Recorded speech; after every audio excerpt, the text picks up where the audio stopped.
Welcome to Meganon TV burning topic. దేశాన్ని రక్షించేవాడు మేలుకుంటే దండెత్తే శత్రువుకు నిద్ర కరువుతుందట. సరిహద్దులో ఇప్పుడు కొత్త శబ్దాలు వినిపిస్తున్నాయి. అవి కేవలం వాహనాల హారన్ల శబ్దాలు కావు, శత్రువుల గుండెల్లో రైళ్లు పరిగెత్తించే యుద్ధ విమానాల గర్జనలు. ఆపరేషన్ సింధూర్ తర్వాత భారత్ తన వ్యూహాన్ని మార్చుకుంది. ఇక దిగుమతులు కాదు, స్వశక్తితో సాగడమే లక్ష్యంగా అడుగులు వేస్తుంది. దీనికి నిదర్శనమే అస్సాంలోని Moran emergency landing facility. China కన్నుగొప్పి మయన్మార్ సరిహద్దుల సాక్షిగా భారత్ సాధించిన ఈ విజయంపై ప్రత్యేక కథనం.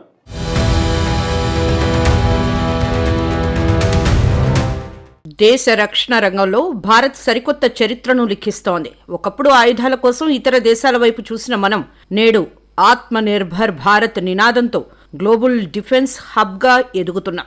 ముఖ్యంగా ఆపరేషన్ సింధూర్ తర్వాత మారిన అంతర్జాతీయ పరిణామాలు భారత్ను మరింత అప్రమత్తం చేశాయి. యుద్ధం వస్తే రన్వే అక్కర్లేదు, మన జాతీయ రహదారులే రక్షణ క్షేత్రాలుగా మారతాయని భారత వైమానిక దళం నిరూపిస్తోంది.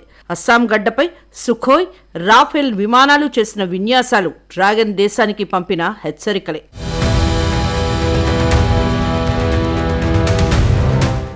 భారత వైమానిక దళం అమ్ముల పొదిలో మరో అస్త్రం చేరింది. ఆపరేషన్ సింధూర్ తర్వాత దేశ రక్షణ వ్యవస్థలో పెను మార్పులు వచ్చాయి. విదేశీ ఆయుధాల కోసం వేచి చూడకుండా ఆత్మనిర్భర్ భారత్ నినాదంతో అత్యాధునిక యుద్ధ పరికరాలను మనమే తయారు చేసుకుంటున్నాం. దీనికి కేంద్రం కేటాయించిన 1,00,000 కోట్ల అదనపు బడ్జెట్ గొప్ప బలాన్ని ఇచ్చింది. హైవేలే రన్వేలుగా సాధారణంగా యుద్ధం మొదలైతే శత్రుదేశం మొదట దాడి చేసేది ఎయిర్ బేస్ల మీద. ఎయిర్ స్క్రిప్ట్లు దెబ్బతింటే విమానాలు ఎగరడం కష్టమవుతుంది. అందుకే భారత్ ఒక మాస్టర్ ప్లాన్ వేసింది. జాతీయ రహదారులనే రన్వేలుగా మార్చటం ప్రారంభించింది. 3 ఏళ్ల క్రితం ఉత్తరప్రదేశ్, గుజరాత్, ఆంధ్రప్రదేశ్లో చేపట్టిన ట్రయల్స్ విజయవంతం కాగా ఇప్పుడు ఆ ఒరవడిని ఈశాన్య భారత్కు తీసుకెళ్లింది.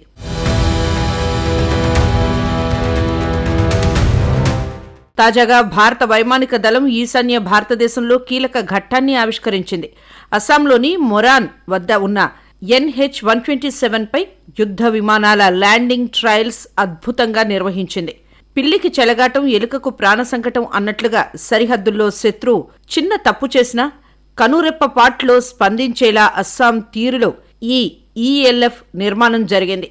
ఈశాన్య రాష్ట్రాల్లోనే ఇది మొదట ఎమర్జెన్సీ ల్యాండింగ్ స్క్రిప్ట్ కావడం విశేషం. సుఖోయ్ 30 MKI రష్యా సాంకేతికతతో తయారైన ఈ భారీ యుద్ధ విమానం రహదారిపై దిగడం ద్వారా మన ఇంజనీరింగ్ నైపుణ్యాన్ని ప్రపంచానికి చాటింది. ఫ్రాన్స్ నుండి వచ్చిన అత్యాధునిక రాఫెల్ విమానాలు కూడా ఇక్కడ సురక్షితంగా ల్యాండ్ అయ్యే సామర్థ్యాన్ని ప్రదర్శించాయి. చైనా సరిహద్దులకు అతి సమీపంలో ఉండటం వల్ల అత్యవసర సమయంలో యుద్ధ విమానాలు ఇక్కడి నుంచే మోహరించే అవకాశం ఉంటుంది.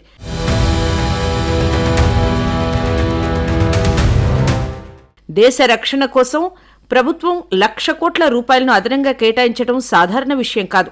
కూడబెట్టిన వాడికి కుండల కొద్దీ సంపద, ఖర్చు చేసిన వాడికి కోటల కొద్దీ రక్షణ అన్నట్లుగా ఈ నిధులు కేవలం ఆయుధాల కొనుగోలుకే కాదు, మౌలిక సదుపాయాల కల్పనకు కూడా వినియోగిస్తున్నారు.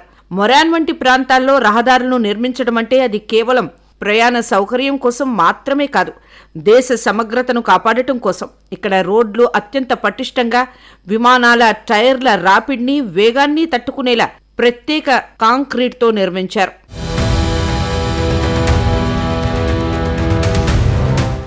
యుద్ధం అంటే కేవలం సరిహద్దుల్లో కాల్పులు జరపడం మాత్రమే కాదు, అది ఒక చదరంగం లాంటిది. శత్రువు మొదట దెబ్బ కొట్టేది మన కమ్యూనికేషన్ మరియు రవాణా వ్యవస్థలపైనే. ముఖ్యంగా ఎయిర్ ఫోర్స్ బేస్లు, రన్వేలు ధ్వంసమైతే మన యుద్ధ విమానాలు గాల్లోనే ఉండిపోవాల్సిన పరిస్థితి వస్తుంది. ముందు జాగ్రత్త లేనివాడికి ముప్పు తప్పదు, ఇల్లు కాలకముందే బావి తవ్వుకోవాలి. ఈ సూత్రాన్ని తూచా తప్పకుండా పాటిస్తూ భారత ప్రభుత్వం అస్సాంలో వ్యూహాత్మకమైన హైవేను నిర్మించింది. ఇది మామూలు రోడ్డు కాదు, అవసరమైనప్పుడు అత్యాధునిక యుద్ధ విమానాలు సైతం ల్యాండ్ అయ్యేలా, టేకాఫ్ తీసుకునేలా రూపొందించిన మినీ ఎయిర్పోర్ట్.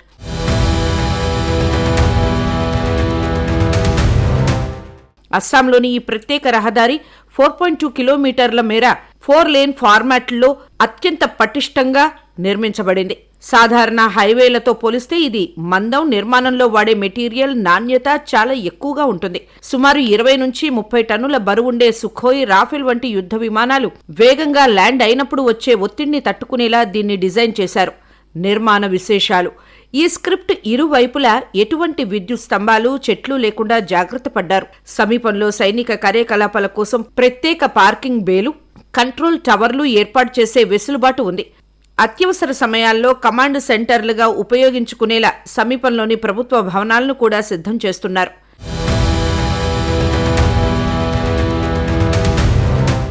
కేవలం యుద్ధం మాత్రమే కాదు, వరదలు లేదా భూకంపాలు సంభవించినప్పుడు అస్సాం వంటి భౌగోళిక ప్రాంతాల్లో రవాణా వ్యవస్థ స్తంభించిపోతుంది.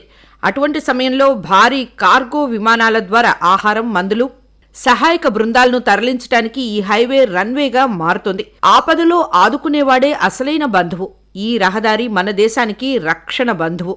ఈ ప్రాజెక్టు ప్రాముఖ్యతను చాటి చెప్తూ స్వయంగా ప్రధానమంత్రి నరేంద్ర మోదీ ఈ హైవేపై విమానంలో నేరుగా ల్యాండ్ అయ్యి దీన్ని ప్రారంభించనున్నారు. ఇది కేవలం ఒక రిబ్బన్ కటింగ్ కార్యక్రమం కాదు, భారత్ యొక్క రక్షణ సామర్థ్యాన్ని ప్రపంచానికి చాటి చెప్పే బలమైన సందేశం. సరిహద్దు రాష్ట్రమైన అస్సాంలో ఇటువంటి మౌలిక సదుపాయాలు పెరగటం వల్ల అటు పౌర రవాణాకు, ఇటు దేశ భద్రతకు డబుల్ ఇంజిన్ బలం చేకూరినట్లవుతుంది.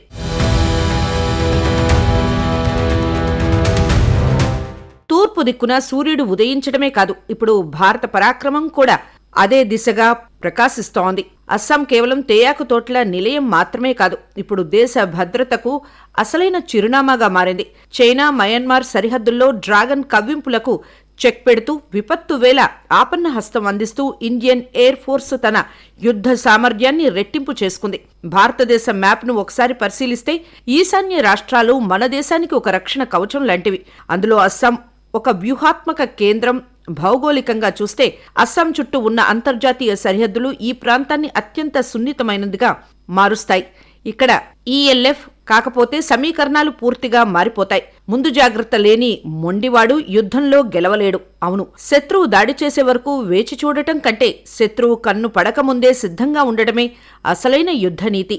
అస్సాంలో పెరిగిన ఈ యుద్ధ సామర్థ్యం సరిగ్గా ఇదే సూత్రాన్ని పాటిస్తోంది.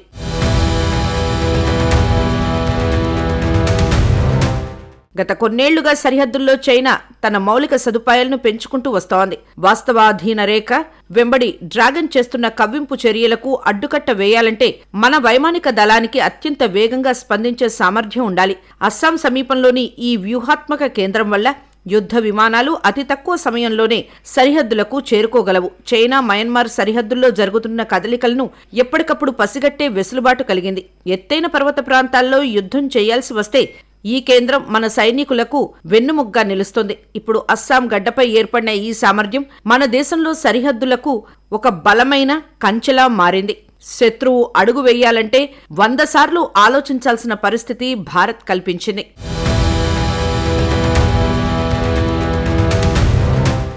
ఇండియన్ ఎయిర్ ఫోర్స్ పాత పద్ధతులను వీడి అత్యాధునిక సాంకేతికత వైపు అడుగులు వేస్తోంది. ఈ ప్రాజెక్టు కేవలం రన్వేల నిర్మాణం మాత్రమే కాదు, ఇది భారత వైమానిక దళ ఆత్మవిశ్వాసానికి ప్రతీక.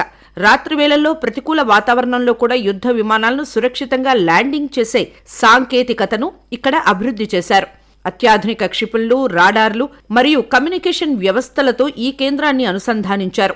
భారత ఎయిర్ ఫోర్స్ తన ఆయుధాలకు, విమానాలకు సరికొత్త మెరుగులు దిద్దుతూ ప్రపంచంలోనే అత్యుత్తమ దళంగా ఎదిగే క్రమంలో ఇదొక గొప్ప మైలురాయి. ఈ కేంద్రం కేవలం యుద్ధ విమానాల కోసం మాత్రమే కాదు, ప్రకృతి వైపరీత్యాలు సంభవించినప్పుడు అస్సాం మరియు చుట్టుపక్కల రాష్ట్రాలు తీవ్ర ఇబ్బందులు పడుతుంటాయి. ముఖ్యంగా బ్రహ్మపుత్ర నది ఉప్పొంగినప్పుడు కలిగే వరద బీభత్సం అంతా ఇంత కాదు. ఈ ప్రాజెక్టు పూర్తి కావడంతో ఈశాన్య భారతం తనను తాను రక్షించుకోవడమే కాకుండా దేశం మొత్తానికి రక్షణ కవచంగా నిలుస్తోంది. పొరుగు దేశాలతో స్నేహాన్ని కోరుకుంటూనే ఆక్రమణలకు పాల్పడే వారికి గట్టి బుద్ధి చెప్పే స్థాయికి భారత్ చేరుకుంది.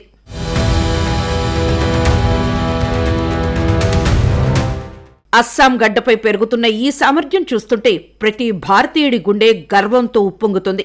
శాంతిని కోరుకుంటాం, కానీ అశాంతిని సృష్టిస్తే వారికి మాత్రం సింహ స్వప్నంగా మారతాం. ఇది ఆధునిక భారతం, ఇది ఆత్మనిర్భర భారతం. భారతదేశంలో 10కి పైగా ఈఎల్ఎఫ్లు రానున్నాయి. ఈశాన్యంలో మొదటిది మొరాన్.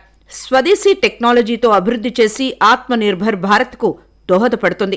రఫేల్, సుఖోయ్ వంటి భారీ విమానాలకు సరిపోతుంది. ఈ నిర్మాణంతో పొరుగున ఉన్న చైనా, బంగ్లాదేశ్తో యుద్ధం వస్తే ఇక్కడి నుంచే యుద్ధ విమానాలను పంపే అవకాశం కూడా ఉంటుంది. దీంతో శత్రు దేశాల్లో వణుకు మొదలైంది.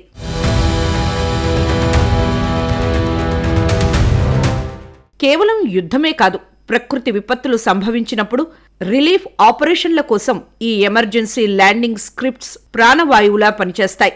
దేశవ్యాప్తంగా ఇలాంటివి 10కి పైగా రానున్నాయి. మొరాన్ విజయంతో ఈశాన్య రాష్ట్రాల్లో భారత వైమానిక దళం పట్టు మరింత పెరిగింది. ఇది కేవలం ఒక రహదారి నిర్మాణం కాదు, నవభారత్ యొక్క నవ విక్రమం.